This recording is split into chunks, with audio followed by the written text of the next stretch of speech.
les secrets pour réaliser l'impossible. Je suis persuadé que Dieu veut nous utiliser, vous et moi, pour accomplir des choses extraordinaires, des choses supernaturelles, même dans des temps de troubles, de complications et d'incertitudes comme aujourd'hui. Votre dossier, votre tempête, les ouragans de votre vie n'empêchent pas Dieu d'être Dieu. Il est toujours sur le trône et il est le Dieu de l'éternité. Même avec ce que tu vis, même avec ce que je traverse, mon travail ce matin est de vous aider à comprendre et de réaliser que Dieu veut faire de l'impossible dans notre vie. Il veut faire quelque chose de spectaculaire, quelque chose d'extraordinaire à travers vous. Il veut te prendre comme tu es ce matin, malade, faible, brisé, mal organisé, désorienté, perdu, une vie questionnable. Il veut faire quelque chose d'impossible à travers vous ce matin comme Pierre. Mes chers amis, ce qu'il faut comprendre à travers Matthieu chapitre 14, le verset 22 à 32, l'humain ne marche pas sur l'eau. Ça ne se fait pas. C'est impossible en général. Mais Jésus a permis à Pierre de concrétiser, de réaliser l'impossible. Dieu, ce matin, peut faire réaliser l'impossible pour vous. La question de ce matin, c'est comment? Comment ça peut se faire? Marcher sur l'eau. Comment Dieu peut nous utiliser pour concrétiser, pour matérialiser, ou bien comment Dieu peut nous utiliser comme des instruments pour faire l'impossible. Après avoir nourri 5000 hommes, sans compter les femmes et les enfants, sachant que les enfants étaient plus nombreux que les femmes, que les hommes et les femmes, Jésus obligea les disciples dans ce même chapitre à passer avant lui de l'autre côté. Au verset 24 de Matthieu 14, il dit, la barque, déjà au milieu de la mer, était battue par les flots, car le vent était contraire.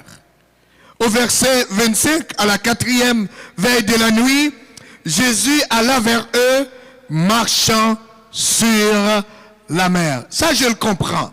Vous êtes d'accord avec moi? Jésus est Dieu. Il est super naturel. Il est capable de tout faire. Le texte dit, marchant sur la mer. Il est Dieu, donc il est capable. Et le verset 26 dit ceci, quand les disciples le virent marcher sur la mer, ils furent troublés et dirent, c'est un fantôme. Et dans leur frayeur, ils poussèrent des cris. Le verset 27, Jésus leur dit aussitôt, rassurez-vous, c'est moi, n'ayez pas peur. Alors, c'est quoi le secret pour marcher sur l'eau? C'est quoi le secret pour réaliser l'impossible? Parce que je suis certain, il y a des gens qui m'écoutent ici ou ailleurs, qui se disent, qui se posent la question, la situation dans laquelle que je me trouve, c'est impossible que ça termine en bien.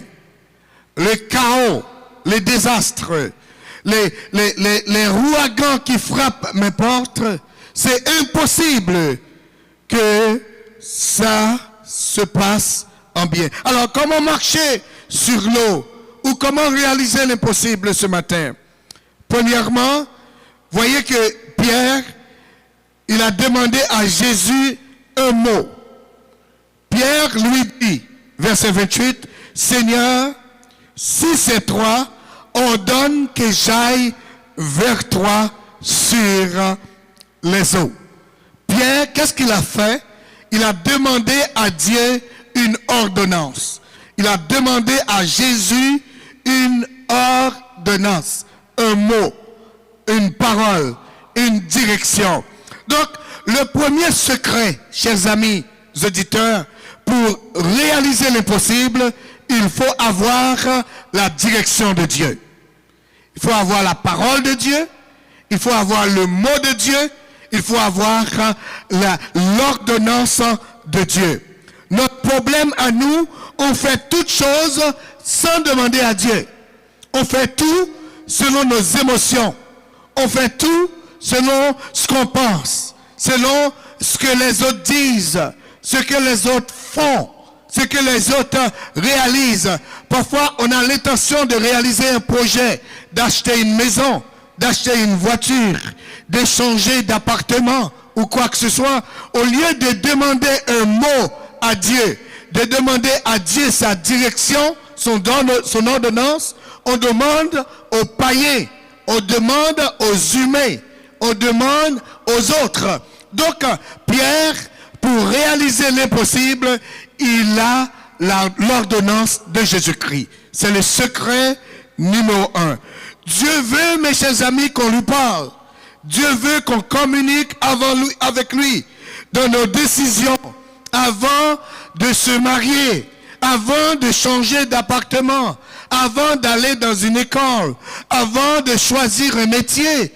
Dieu veut participer dans nos affaires de chaque jour. Donc, Dieu veut faire partie de nos affaires. Et Dieu veut qu'on intègre, qu'on insère, et mes chers amis, toutes nos activités dans son agenda. Il y a des gens qui disent, si Dieu ne m'arrête pas, je vais continuer, je vais le faire. Il y a des gens qui disent ça. Si Dieu ne m'arrête pas, votre nom n'est pas Jonas. Si Dieu ne m'arrête pas, mes chers amis, Dieu n'est pas un robot. Nous avons été créés à l'image de Dieu. C'est-à-dire, nous avons la volonté de choisir, la volonté de décider. Il veut qu'on communique avec lui, qu'on le consulte avant de prendre une décision. Pierre dit à Jésus, si c'est toi, ordonne-moi que j'aille. Donne-moi une ordonnance. Peut-être vous avez à prendre une décision dans les jours à venir. Il faut chercher la volonté de Dieu. Il faut chercher la direction de Dieu. Donc, pour réaliser l'impossible, le premier élément, mes chers amis, il faut savoir quelle direction. Il faut avoir un mot de la part de Dieu. En d'autres mots, il faut que vous ayez le OK du ciel. Si Dieu n'est pas d'accord, n'agissez pas, n'avancez pas, ne décidez pas, ne déménagez pas, ne faites pas ce que vous avez à faire si Dieu ne décide pas. Amen. Élément numéro 2, verset 29. Nous sommes toujours dans Matthieu, chapitre 14. Verset 29. Il dit, viens. Viens. Et Pierre sortit de la barque. Donc, la deuxième décision, la deuxième chose, le deuxième élément, il a accepté la commande de Jésus. Premièrement, il a cherché la direction. Et deuxièmement, il a accepté. Pierre a accepté quelque chose que vous et moi, qui, on dirait, ça fait pas de sens. Ça fait pas de sens. Comment Jésus peut me demander de marcher sur l'eau? Mes chers amis, avec Jésus, tout est possible. Amen. Peut-être si c'était aujourd'hui, Jésus vous dirait de marcher dans l'air, vous direz, mais c'est impossible ce qu'il dit. Vous savez, tout ce qui est impossible à l'homme, il est possible à Dieu. Et peut-être vous dites, c'est impossible que ça se traite. C'est impossible que ça se guérit. C'est impossible que ça se règle. Avec Jésus, avec Dieu, tout est possible ce matin. Amen. Et notre slogan est clair derrière nous. Tout est possible à celui qui croit. Notre problème à nous, notre blocage, on veut faire affaire avec des choses que nous sommes habitués, des choses naturelles, des choses connaissables, ordinaires, possibles, normales. Alors que le Dieu que nous servons est un Dieu supernaturel. Il est un Dieu extraordinaire. Il est un Dieu de l'impossible. Donc, il faut accepter de faire ce que Dieu nous demande de faire pour expérimenter l'impossible. Amen. Peut-être vous dites, j'ai pas de crédit pour acheter une maison. J'ai pas de crédit pour changer d'appartement. J'ai pas de crédit pour acheter une autre voiture. J'ai pas de crédit pour faire ceci. Si la voix de Dieu a parlé, Dieu va créer un chemin pour vous. Peut-être vous dites, je vais jamais me marier de la vie. Parce que les hommes sont méchants, les femmes sont méchantes, et tout est problématique. Mais permettez-moi de vous dire, mes bien-aimés, tout n'est pas fini avec Dieu, tant et aussi longtemps que Dieu ne décide pas que c'est la fin. Tout, si tout est en ordre, sous contrôle, calculé, planifié dans votre vie, vous êtes confortable financièrement pour les 20 prochaines années, permettez-moi de vous dire, vous n'avez pas besoin de Dieu. Si vous êtes confortable, et la majorité des gens ici n'allaient pas venir à l'église s'ils avaient une vie aussi confortable, s'ils étaient riches financièrement. Par contre, vous n'avez pas d'argent en banque, votre salaire n'a pas été doublé, mais puisque Dieu est toujours sur le trône, vous allez traverser les 20 prochaines années, les 50 prochaines années de votre vie, peut-être les 75 prochaines années pour ceux qui sont plus jeunes, je ne sais pas, sous les regards du Tout-Puissant. Amen. Et Dieu prendra soin de vous. Amen. Dieu ne vous abandonnera pas, puisque ma Bible à moi dit, le juste vivra par la foi.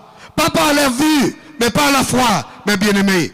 Par la foi, vous pouvez voir les montagnes déplacées. Par la foi, vous pouvez voir la guérison de Dieu dans votre maison. Par la foi, vous pouvez voir des changements de la vie de vos enfants, de la vie de vos parents, par la foi. Par la foi, mes bien-aimés, les choses peuvent changer. Parce que ma Bible à moi dit, le juste vivra par la foi. Vous allez avoir la maison, ce que vous avez besoin. Dieu est spécialisé dans l'utilisation des gens faibles, comme vous et moi, des personnes faibles, des gens qui ne sont pas qualifiés pour réaliser le possible. Mais bien, vous vous rappelez de David. David n'était pas qualifié, mais Dieu l'a utilisé. Il était le roi selon le cœur de Dieu. Mais bien aimé, c'était impossible comme David. 1 Corinthiens chapitre 1er, verset 27 nous dit, mais Dieu a choisi les choses folles du monde pour confondre les sages. Dieu a choisi les choses faibles du monde pour confondre les fortes. Et le Corinthiens 1er, le verset 28 dit, et Dieu a choisi les choses viles du monde et celles qu'on méprise, celles qui ne sont point pour réaliser en ayant celles qui sont, c'est Dieu qui parle, mes bien-aimés. Les gens qu'on méprise, les gens qu'on néglige, les gens qu'on rejette. C'est pourquoi, si vous marchez avec Dieu, comme j'ai dit ce matin de la classe, si vous servez l'Éternel fidèlement comme Noé, même si tout le monde va périr, mes bien-aimés, rien ne va passer avec vous, parce que c'est Dieu qui a le contrôle de votre vie. Rien. Et même si vous voyez dans votre travail, vous n'avez pas un nom, vous n'avez pas un titre, on vous rejette, on vous accepte pas, on vous méprise, c'est pas grave, parce que Dieu aime utiliser les gens rejetés ce matin. Amen. David a été rejeté par ses parents. David a été rejeté par ses frères. Mais vous savez quoi? Il était le roi selon le cœur de Dieu ce matin.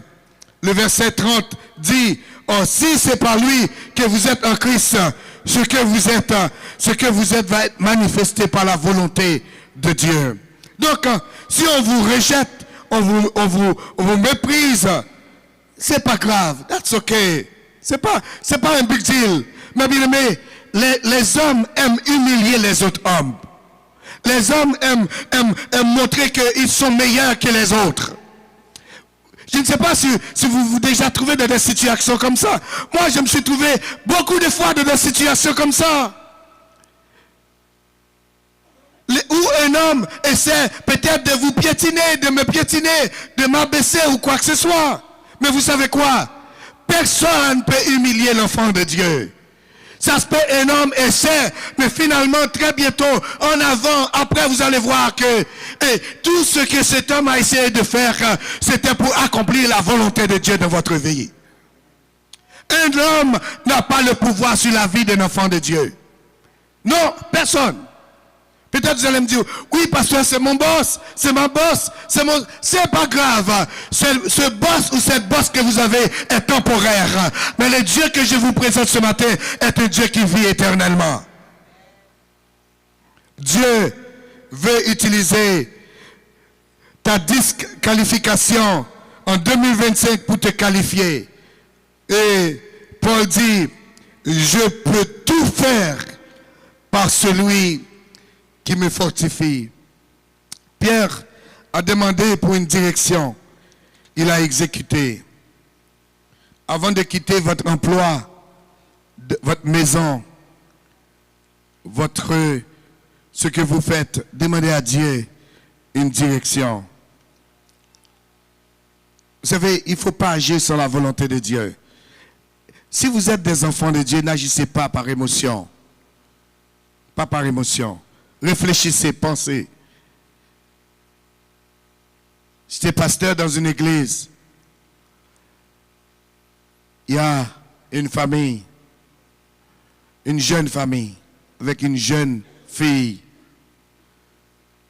Une petite fille de 3 ou 4 ans, je ne me rappelle pas. À l'époque. Et puis, la madame dit, pasteur, j'aimerais vous rencontrer. J'ai pris rendez-vous, on a pris rendez-vous. J'ai rencontré les gens le mardi à l'église. C'était ma journée off au travail, j'ai rencontré les gens. Elle est venue me rencontrer. J'avais une sœur, une diaconesse, qui était là avec moi dans la salle. Je pensais que c'était quelque chose de personnel qu'elle voulait me dire. Elle m'a dit, non, sœur, une telle peut être avec nous. Elle m'a dit, pasteur, nous avons décidé, mon mari et moi, nous allons déménager. J'ai dit, ah oui, pourquoi? Et ils étaient installés parfaitement, la vie était belle, etc. Elle m'a expliqué les raisons. Les raisons étaient extrêmement faibles. Extrêmement faibles. Très, très faibles. C'est comme s'il y avait 0 raison en arrière de leur déménagement. Ils travaillaient, elle travaillait, et son mari travaillait. Ils faisaient de l'argent. Ils ont décidé de déménager. Après, je rentre chez moi. Ça m'a troublé toute la soirée. Et puis le lendemain matin, c'était la femme qui m'a parlé. J'ai appelé la sœur. J'ai dit, mais tu sais quoi? Je ne suis pas d'accord que tu déménages. Elle m'a dit, mais pasteur, mon mari et moi, nous avons pris la décision, on va se déménager quand même, pareil. J'ai dit, oui, vous pouvez vous déménager. Étant donné que je suis votre pasteur, vous étiez venu me parler. Oui, je suis plus jeune que vous, mais l'Esprit de Dieu m'a dit de vous dire que vous n'êtes pas autorisé à déménager. Elle m'a dit, ah, on va se déménager pareil. Finalement, ils ont décidé de se déménager. Et je me rappelle comme ça, comme un dimanche matin comme ça. Et notre sœur qui était diaconesse à l'église, elle est venue me parler quand ils étaient leur dernier dimanche à l'église. Quand les dames ont organisé des choses, les hommes ont organisé les choses pour le départ de cette famille. Et la sœur est venue me dire, pasteur, est-ce que tu ne vas pas donner la parole à sœur Intel parce qu'elle déménage? J'ai dit, ma sœur, malheureusement, je ne peux pas donner la parole parce que Dieu m'a pas dit de leur dire qu'ils peuvent déménager. La dame est revenue, la sœur est revenue dans mes oreilles pour me dire, pasteur, t'en es sûr que tu ne vas pas donner afin qu'il puisse dire un mot pour remercier l'église? J'ai dit, ma soeur, moi je ne suis pas d'accord. Et le ciel m'a dit de leur dire de ne pas bouger. Bon, vous savez, c'était leur dernier dimanche à l'église. Et ils avaient un gros camion de 20 pieds qui était déjà rempli de leurs affaires pour déménager.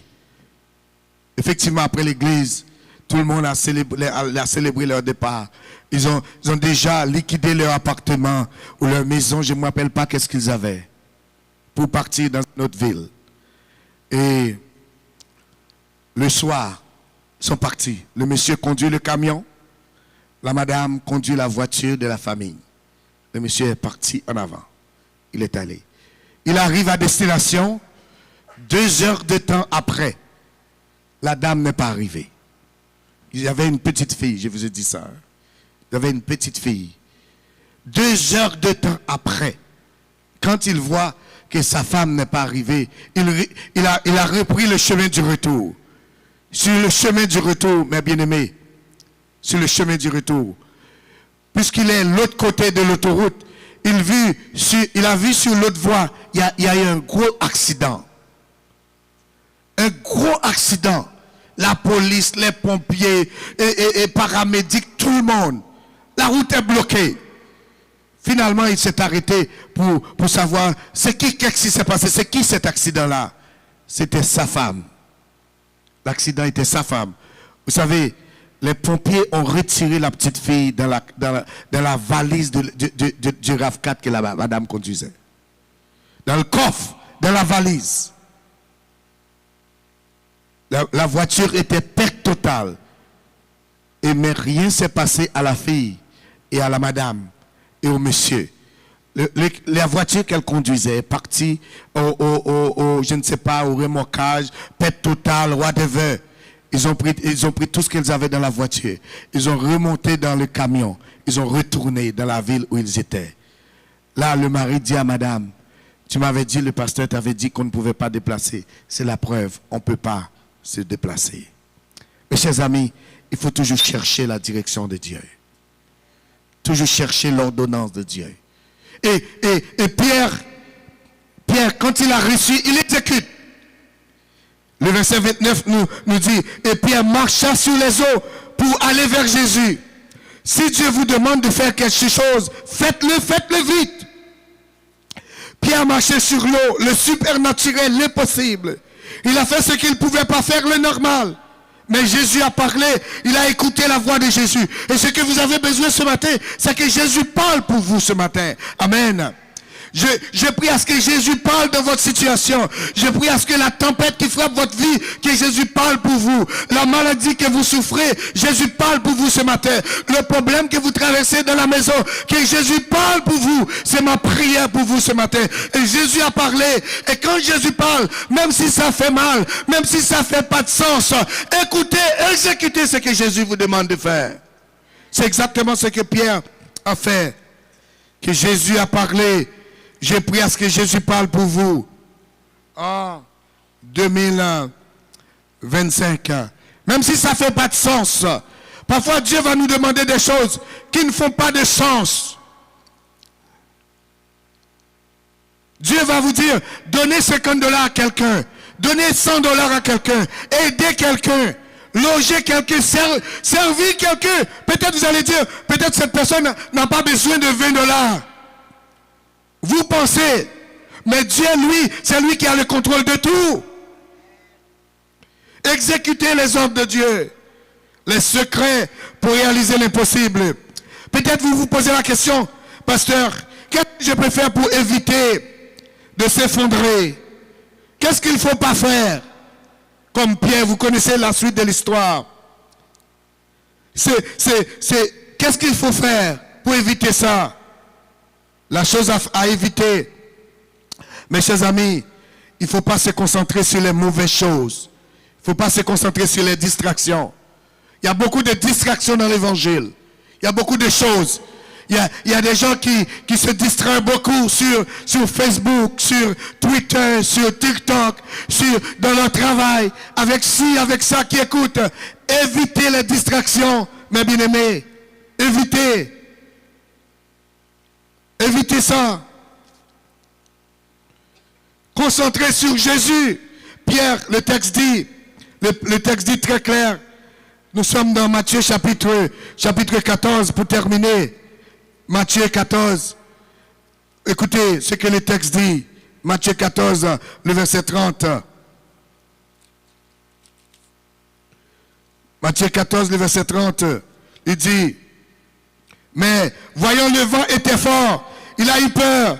Et il a eu peur, voyant le vent. Donc les yeux de Pierre étaient sur le vent et non sur Jésus. Donc ce qu'il faut éviter, c'est de mettre les regards sur les distractions, sur les choses non nécessaires. Même si vous voyez les lions s'avancent contre vous, ne vous en faites pas, gardez les yeux sur Jésus. Gardez les yeux sur Jésus. Donc évitez de se concentrer sur les distractions, sur les maladies, sur les problèmes. Mes bien-aimés, tout était parfait pour lui pendant que ses yeux étaient sur Jésus. Ces problèmes commencent quand ses yeux se tournaient vers le vent. Donc, pendant que l'impossible se réalise dans vos vies, nos yeux doivent être sur Jésus. Malgré les vents, malgré les problèmes, malgré les maladies. Parfois, Dieu veut nous tester avec des situations. Il permet parfois des attaques, des ouragans, des problèmes, des situations nous affectent, nous touchent. Mais il faut garder les yeux sur Jésus. Même les maladies, même lorsque les ennemis essaient de nous détruire, gardez les yeux sur Jésus. Parce que même si l'ennemi frappe, l'Éternel ne va pas vous laisser tomber. Parce que la Bible le dit, car le malheur atteint souvent le juste, mais l'Éternel l'en délivre toujours. Mes chers amis, n'oubliez pas que rien ne puisse se passer dans la vie de l'enfant de Dieu sans la volonté de Dieu. Donc, pour éviter de s'effondrer, il faut éviter de se concentrer sur la mauvaise chose, sur les distractions, sur le problème, sur les maladies. Deuxième chose à éviter, pour éviter de s'effondrer, il faut éliminer la peur pour éviter de s'effondrer. Éliminer la peur. La foi, mes bien-aimés, et la peur ne marchent pas ensemble. Quel est l'opposé de la foi? C'est là. Répétez ça plus fort avec moi. L'opposé de la foi, c'est là. L'opposé de la foi, c'est là. La peur. Si vous voyez la peur quand vous envahisse, c'est que vous êtes en opposition avec la foi. La peur nous amène à douter Dieu et ses capacités. La foi, mes chers amis, nous amène à se laisser guider par Dieu. La peur voit le coup, mais la foi voit les résultats. La peur paralyse nos actions vers nos buts, tandis que la foi active nos actions vers notre destinée. La peur dit que ça ne marchera pas. La foi dit, essaie, avec Dieu nous ferons des exploits. La foi dit que je vais abandonner. La peur dit je vais abandonner. La foi dit il faut continuer. Dieu est toujours sur le trône. La peur dit regarde nos circonstances. La foi dit regarde à Dieu. La peur, mes bien-aimés, voit les problèmes. La foi voit la résolution. Et la foi dit tout est possible avec Dieu ce matin. La peur, il faut éviter la peur. Dieu m'a tellement retiré de des choses, mes bien-aimés, du passé. Et je suis conscient, persuadé qu'il ne va jamais me laisser tomber dans la vie. Dieu n'abandonne jamais ses enfants. N'ayez pas peur, ne laissez pas la peur vous diriger, vous contrôler. La peur est l'opposition de la foi. Et le texte dit, voyant que le vent était contre il a eu peur. Il y a une prière de 2 secondes pour être sauvé ce matin. Ce qui compte avec Dieu, ce n'est pas la longueur de la prière, mais la foi avec laquelle cette prière est faite. Il y a des moments qu'on traverse des situations, on est devant un accident, il y a un problème. Si vous n'avez jamais prié, il y a un problème. Parce que ce moment-là que vous êtes dans le trouble, vous n'avez pas de temps pour faire une prière d'1 heure de temps. Vous avez le temps de faire une prière d'1 seconde, d'1 minute, 2 mots seulement. Vous savez qu'est-ce que Pierre a dit pendant qu'il était dans le trouble? Il dit, Seigneur, sauve-moi. Dieu veut nous sauver ce matin. Dieu veut nous sauver de nos tempêtes qui nous frappent, des incertitudes. Il est capable de réaliser l'impossible. Et Pierre s'écria, Seigneur, sauve-moi, sauve ma famille, sauve ma femme, sauve mon mariage, mes parents. Faisons comme Pierre ce matin. Crions à Dieu de nous sauver de nos troubles, de nous sauver de nos désastres, de nous sauver de nos tempêtes, de nous sauver de les drames dans lesquels nous nous trouvons ce matin. Je suis certain que chaque personne ici a besoin d'être sauvée. Pas le salut, pas la foi salvatrice, mais sauver de nos situations, sauver de nos problèmes, sauver de nos tempêtes. Pierre, il était dans une situation, mes bien-aimés, personne ne peut pas de Pierre, que seulement Jésus-Christ de Nazareth. Il y a des gens qui l'ont maté, il y a des gens qui attendent, côté attendent, seulement les gens qui ont aidé le Saouia, c'est Jésus-Christ de Nazareth. Amen. Donc je vous invite à crier, Jésus, sauve-moi, retire-moi, délivrez-moi, mes bien-aimés. Si vous voulez vivre le possible, enlevez la peur, enlevez les doutes, mes bien-aimés, et confiez-vous à Jésus-Christ par la foi. Et vous allez voir l'impossible de notre vie, dans votre vie, dans ma vie, et de la vie de la communauté de Beraka. Parce que Dieu a des projets extraordinaires pour vous, pour votre famille, et pour votre église ce matin. Qu'il soit ainsi pour vous, mes chers amis.